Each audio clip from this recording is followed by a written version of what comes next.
الملك هينهيها، لكن هي الركنيه. محمد عبد الشافي تخبط في حسين حمدي، ياخدها مره تانية. حسين عبد الشافي لاعب الارضيه عاليه، عدت فتح الله بيسند براسه. احمد جعفر شيكا بيسدد شيكا، جول! رجع محمود عبد الرازق شيكابالا، والزمالك مع الأبطش. شيكا لا يعرف المستحيل، مع الأبطش شيكا لا يعرف المستحيل. وقلت لكم شيكابالا ده أبطشي، طيارة رادار بتظبط في كل مكان. ومع الدقيقة 81 قدر شيكابالا ان هو يرجع بالزمالك مرة تانية لهدف تاني عشان يولع من حماس المباراة.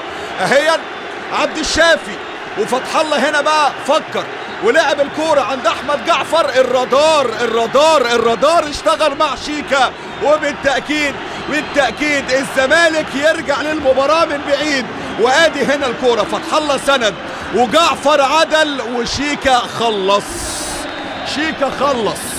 خلصها شيكابالا في المرمى.